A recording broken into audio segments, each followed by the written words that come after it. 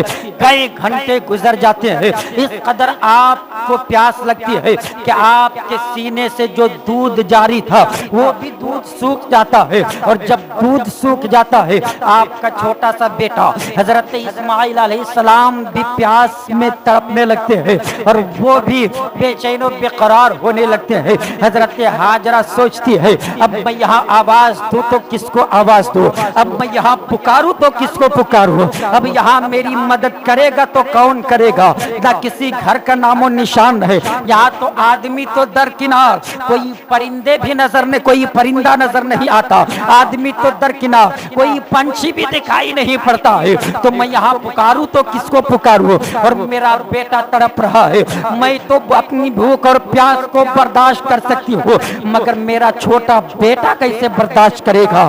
مگر صبر کس انداز میں کیا ہے، اور صبر و شکر کے دامن کو حضرت ہاجرہ نے کس انداز میں تھاما ہے۔ جب بیٹے کی پیاس بڑھتی ہے، حضرت اسماعیل علیہ السلام تڑپتے ہیں، ماں کی ممتا پکار اٹھتی ہے کیا بیٹے کی طرف نہ دیکھی جائے گی، اور دوڑنا شروع کرتی ہے۔ جب حضرت اسماعیل علیہ السلام تڑپتے ہیں، ہاجرہ کا کلیجہ پاش پاش ہونے لگتا ہے۔ حضرت ہاجرہ اٹھتی ہے اور صفا پہاڑ پہ چڑھتی ہے کہ کہیں کوئی انسان نظر آ جائے یا کہیں کوئی پانی کا چشمہ نظر آ جائے۔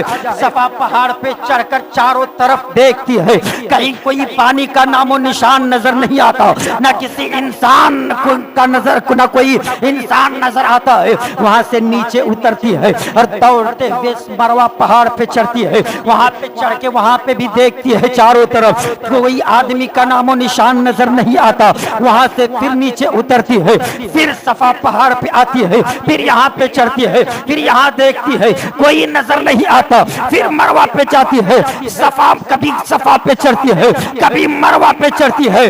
کیوں چڑھ رہی تھی؟ کیونکہ ان کا بیٹا اسماعیل تڑپ رہا تھا۔ تبھی تو کسی کہنے والے نے کہا ہے کہ ماں کی ممتا کیا ہے یہ ماں کے دل سے پوچھو، اور جب بیٹے کی محبت ماں کے دل میں کیسی ہوتی ہے، جب کوئی بیٹا تڑپتا ہے تو ماں کا دم نکلتا ہے، مگر جب ماں تڑپتی ہے تو زمزم نکلتا ہے۔ حضرت اسماعیل تڑپ رہے تھے، جب حضرت اسماعیل بے چین ہوئے تھے، ہاجرہ کے اسماعیل کے بے چینی نے ہاجرہ کو بے چین کیا، اسماعیل کے بے قراری نے ہاجرہ کو بے قرار کیا، اسماعیل کے بے قراری نے، اسماعیل کے تڑپ نے ہاجرہ کو تڑپا دیا۔ جب اسماعیل تڑپے ہاجرہ کا دم نکلا، مگر جب ہاجرہ تڑپی تو زمزم نکلا۔ تبھی تو شاعر نے کہا ہے جب کوئی بچہ تڑپتا ہے تو ماں کا دم نکلتا ہے، مگر جب ماں تڑپتی ہے تو زمزم نکلتا ہے۔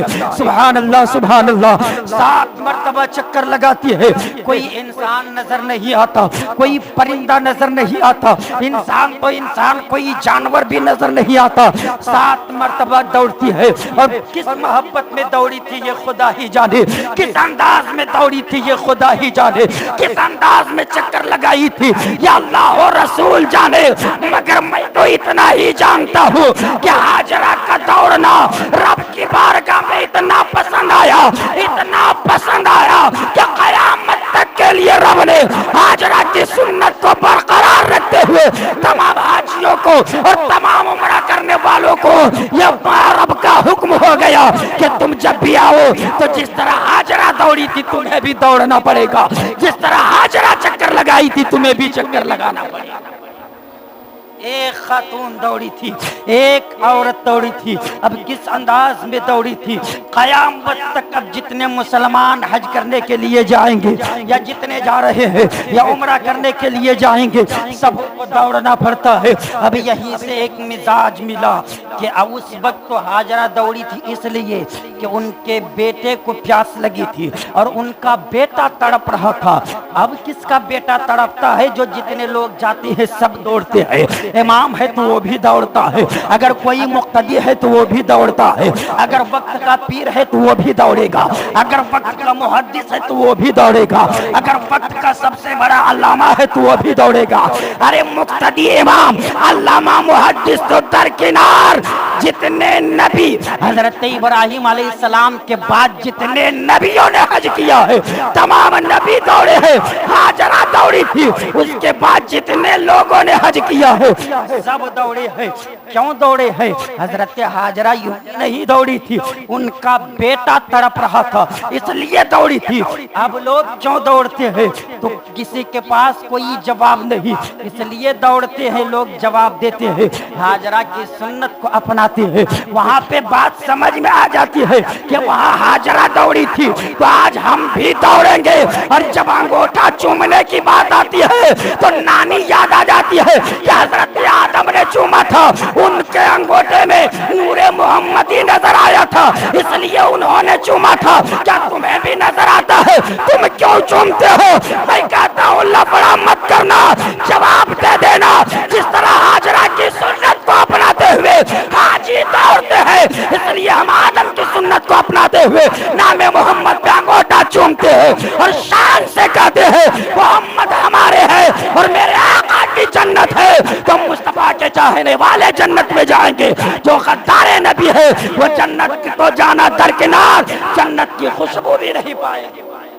غداری اس انداز میں یہاں کسی کے ذہن میں سوال نہیں آتا کہ ہاجرہ دوڑی تھی، آج عمرہ کرنے والے کیوں دوڑ رہے ہیں؟ وہاں اعتراض کر دیتے کہ آدم نے انگوٹھا چوما تھا، تم کیوں چوم رہے ہو؟ اچھا یہ تو بتاؤ، ایک نہیں ہزاروں دلیل میرے پاس ہے۔ حضرت ابراہیم علیہ السلام نے اپنے بیٹے کی قربانی کی، آج ہم اور آپ انہی کی سنت کو اپناتے ہوئے جانوروں کی قربانی کرتے ہیں۔ حاجی دو لباس پہنتے ہیں، عمرہ کرنے والے جب طواف کرتے ہیں تو احرام باندھتے ہیں، احرام پہنتے ہیں۔ ایک چیز اور عمومی طور پہ دیکھتے ہوں گے کہ میرے مصطفیٰ سینہ تان کر چلے تھے، تو آج بھی لوگ رمل کرتے ہیں، عمرہ کرنے کے لیے جو جاتے ہیں تو 7 پھیرا جو کعبہ شریف کا چکر لگاتے ہیں اس میں 3 پھیرے تک رمل کرتے ہیں، سینہ تان کر چلتے ہیں۔ میرے آقا جب عمرہ کرنے کے لیے آئے تھے صحابہ کرام کو لے کر کے، تو کافروں نے کہا تھا، ہجرت کے بعد آئے تو کافروں نے کہا کہ یہ لوگ کیا عمرہ کر پائیں گے؟ مدینے کی آب و ہوا نے ان کو کمزور کر دیا، یہ لوگ کیا طواف کر پائیں گے؟ میرے آقا نے حکم دیا صحابہ سینہ تان کر چلو، اکڑ کر چلو، تاکہ انہیں احساس نہ ہو کہ ہم کمزور ہیں، ہم بھوکے پیاسے ہیں۔ رب کو یہ ادا اتنی پسند آئی کہ اب جتنے لوگ جائیں گے سب رمل کرتے ہیں، سب سینہ تان کر چلتے ہیں۔ کیوں؟ آقا کی سنت کو اپناتے ہیں۔ اب تو کوئی کافر وہاں کہنے والا نہیں، اب تو کوئی کافر بولنے والا نہیں، پھر اب اس چیز کو کیوں اپناتے ہیں؟ کیونکہ آقا نے اپنایا۔ حضرت ابراہیم علیہ السلام بیٹے کو قربان کرنے کے لیے لے کر کے جا رہی ہیں، شیطان نے آپ کو ورگلانا شروع کیا تو آپ نے شیطان کو کنکری ماری۔ آج بھی حج کرنے کے لیے جاتے ہیں تو کنکری مارتے ہیں، کیا اس وقت تو شیطان نظر آیا تھا اس لیے کنکری مارے تھے؟ آج بھی کسی کو شیطان نظر آتا ہے، کنکری کیوں مارتے ہیں؟ آج ابراہیم نے کنکری ماری، اب جتنے حج کرنے کے لیے جاتے سب کنکری مارتے ہیں۔ وہاں تو ابراہیم کو شیطان ورگلانا شروع کیا تھا اس لیے کنکری مارے تھے۔ آج کس کو شیطان وہاں ورگلا رہا ہے کہ اپنے بیٹے کو مت قربان کرنے کے لیے لے کر کے جاؤ، پھر بھی کنکری مارتے ہیں؟ کیوں؟ اس سنت کو اپنانے کے لیے۔ وہاں کوئی اعتراض نہیں کرتے کہ وہاں ابراہیم کو شیطان نظر آیا تھا اس لیے انہوں نے کنکری ماری تھی۔ تمہیں تو شیطان نظر نہیں آتا، تم کیوں کنکری مارتے ہو؟ وہاں کوئی اعتراض نہیں کرتے۔ اور اگر کوئی خوش عقیدہ سنی مسلمان اگر مصطفیٰ کی محبت میں کرے تو سینکڑوں اعتراضات ہوتے ہیں. اسی لیے کہا گیا ہے اس وقت سب سے بھیانک چیز جو ہے اگر کوئی خطرے میں ہے تو وہ ہے ایمان. اور جب تک ایمان سلامت نہیں رہے گا کوئی چیز سلامت نہیں رہے گی. اگر ایمان سلامت ہے تو سب سلامت ہے اور ایمان سلامت نہیں تو کوئی چیز سلامت نہیں ہے. المختصر حضرت ابراہیم علیہ السلام جب چھوڑ کر چلے جاتے ہیں حضرت ہاجرہ دوڑتی ہے. 7ویں بار جب دوڑ کر آتی ہے تو کیا دیکھتی ہے کہ میرا بیٹا اسماعیل اپنی ایڑی کو رگڑ رہا ہے. سبحان اللہ. اور ایڑی کے رگڑنے کی وجہ سے پانی کا چشمہ جاری ہو گیا ہے. زمزم شریف کا کنواں جو ہے وہ جاری ہے. حضرت ہاجرہ آتی ہے. پانی اس قدر ابل رہا تھا اس قدر ابل رہا تھا کہ پانی چاروں طرف بہنے لگا چاروں طرف پھیلنے لگا. تو حضرت ہاجرہ مٹی سے چاروں طرف گھیر رہی تھی اور کہہ رہی تھی زمزم ٹھہر ٹھہر زمزم رک رک زمزم رک جا. میرے مصطفیٰ فرماتے ہیں اسماعیل کی ماں پہ خدا رحم فرمائے اگر وہ زمزم نہیں کہتی تو آب زمزم پوری دنیا میں پھیل جائے. اس قدر وہ زمزم کا چشمہ جاری. انہوں نے کہا زمزم رک جا. پانی رک گیا. آج بھی پوری دنیا کے سائنسداں حیران ہیں. اس قدر آب زمزم نکالا جاتا ہے مگر پانی ختم نہیں ہو رہا ہے. ہزاروں سال پہلے جس طرح وہ چشمہ ابلا تھا آج بھی ویسے ہی ابل رہا ہے. ہزاروں لیٹر ڈیلی ہر گھنٹے پانی نکالا جاتا مگر ایک قطرہ بھی پانی کم نہیں ہوتا. ایک پوائنٹ کی بات, دنیا کا واحد پانی آب زمزم ہے جس میں پانی کا بھی مادہ ہے اور کھانے کا بھی مادہ ہے. یعنی دونوں چیزیں پائی جاتی ہیں. جو پانی کے اندر جو چیزیں ہیں وہ بھی اور جو کھانے کے اندر جو چیز موجود ہے وہ بھی آب زمزم کے اندر. اور کسی پانی کے اندر نہیں. صرف آب زمزم ہی ایسا پانی ہے جس میں غذائیت بھی ہے اور پانی. کیوں آخر ایسا کیوں اور کسی پانی میں کیوں نہیں؟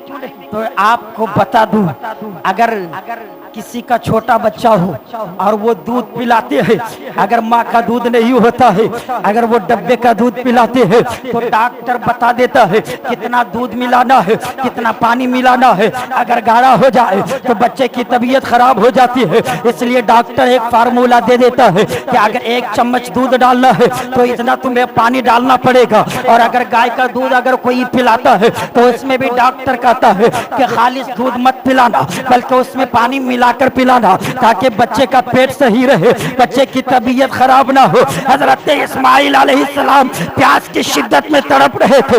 ابھی کھانا کھانے کی آپ کی عمر نہیں ہے بلکہ ابھی دودھ پینے کی عمر ہے اور آپ کے ماں کی چھاتی میں دودھ سوکھ چکا ہے. اور ماں کا دودھ جب کوئی بچہ پیتا ہے تو ڈاکٹر نہیں کہتا ہے کہ ماں کے دودھ میں پانی ملانا پڑے گا. باہر کا جب دودھ بچہ پیتا ہے تو ڈاکٹر کہتا ہے کہ تمہیں پانی ملانا پڑے گا.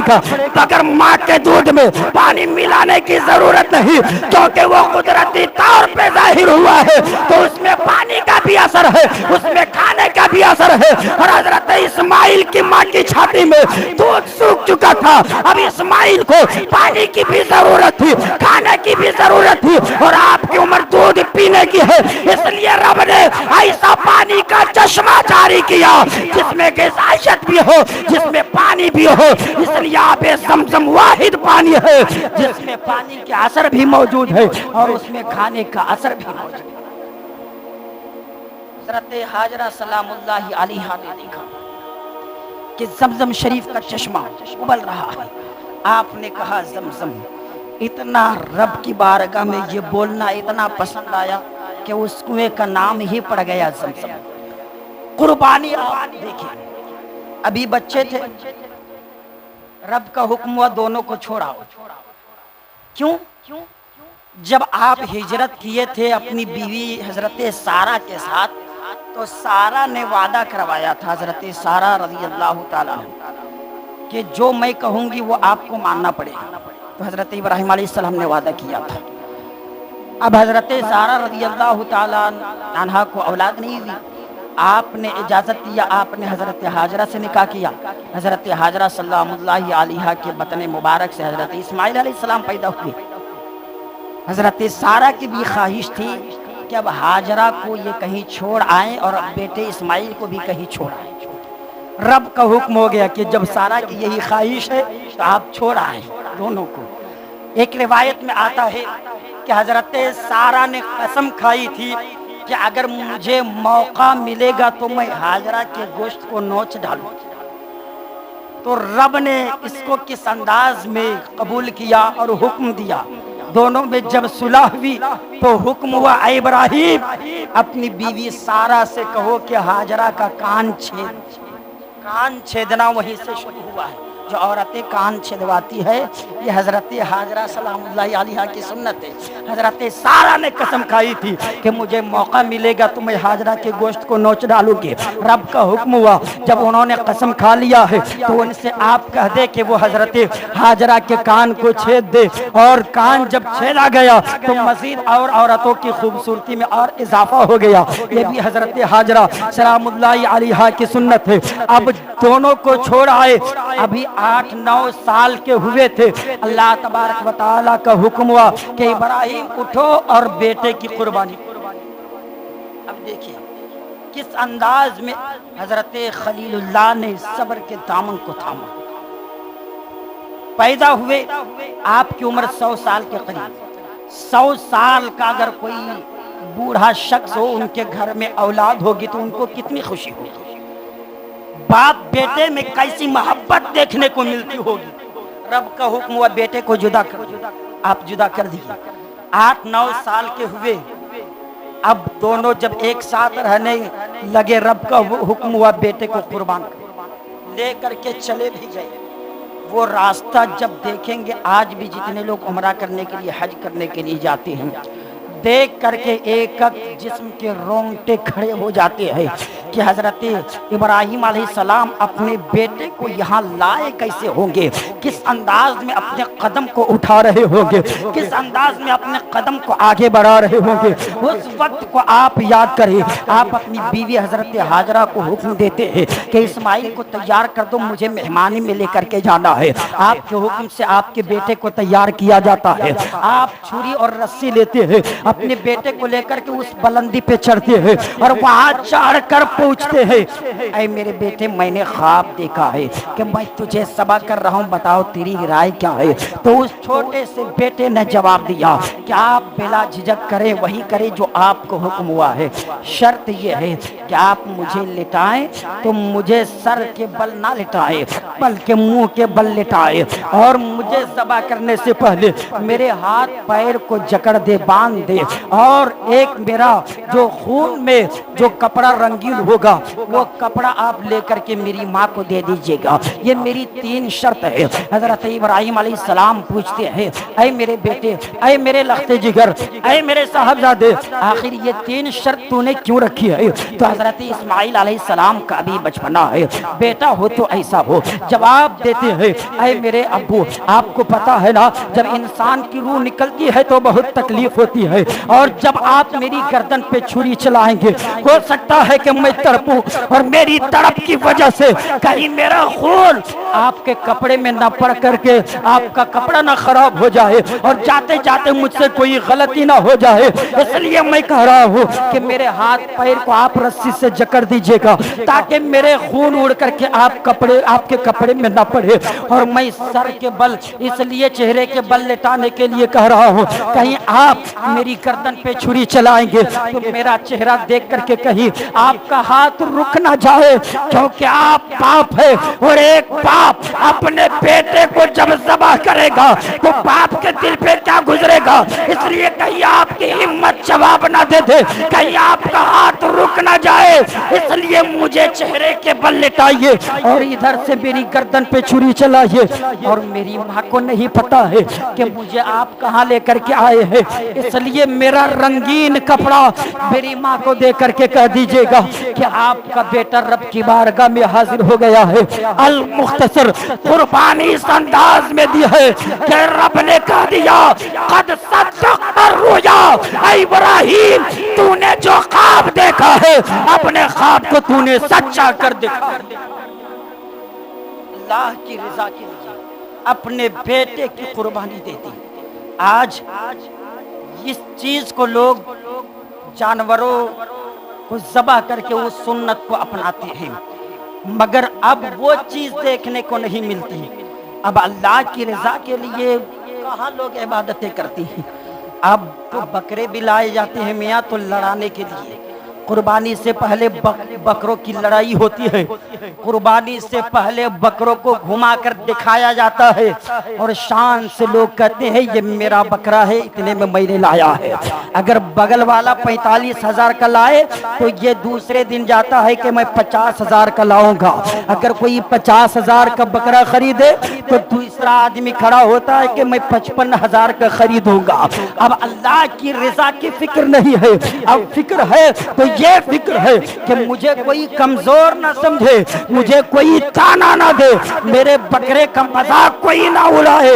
آج تو لوگ تماشا بنا دیے ہیں، آج تو عبادت کو لوگ مذاق بنا دیے ہیں، مگر ہونا یہ چاہیے کہ جو قربانی حضرت ابراہیم علیہ السلام نے اپنے بیٹے کی شکل میں دی تھی۔